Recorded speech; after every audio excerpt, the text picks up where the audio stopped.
Episode 23. விஞ்ஞானத்தின் புத்தி. விஜயநகர பேரரசின் அரண்மனையில் எல்லோரும் பரபரப்பாக இருந்தனர். பேரரசர் கிருஷ்ணதேவராயரின் ஆலோசகர்கள் அனைவரும் கூட்டமாக கூடினர். காரணம், அரசனுக்கு ஒரு புதிரான சவால் வந்தது. அது ஒரு விஞ்ஞான சோதனையை பற்றியது.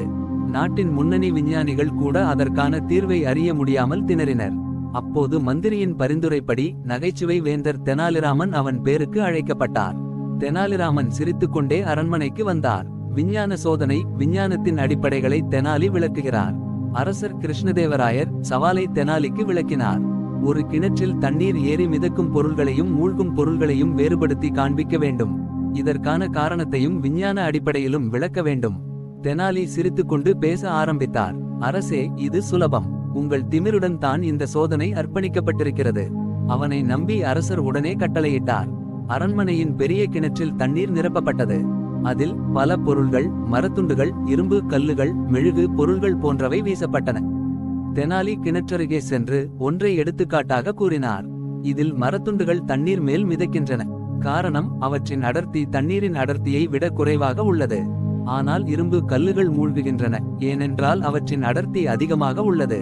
இதை ஆர்கிமிடிஸ் விதியால் விளக்கலாம். அரண்மனை பந்தலில் இருந்தவர்கள் அனைவரும் தன் அறிவாற்றலுக்கு ஆச்சரியமாக பார்த்தனர். தெனாலி அறிவியலின் அடிப்படைகளை எளிமையாகவும் புரியும்படியாகவும் அரசருக்கும் வருகை தருபவர்களுக்கும் விளக்கினார். அரசரின் ஆச்சரியம், அறிவியலின் முக்கியத்துவம் அரசனுக்கு விளக்குகிறார். தெனாலி விரிவாக விளக்கினார். அரசே, விஞ்ஞானம் என்பது அற்புதமானது. நம் வாழ்க்கையின் அனைத்து அம்சங்களிலும் இதன் தாக்கம் இருக்கிறது. மரங்களின் வளர்ச்சியிலிருந்து காற்றின் இயக்கம் வரை இவை அனைத்தும் விஞ்ஞானத்தின் மர்மங்களே.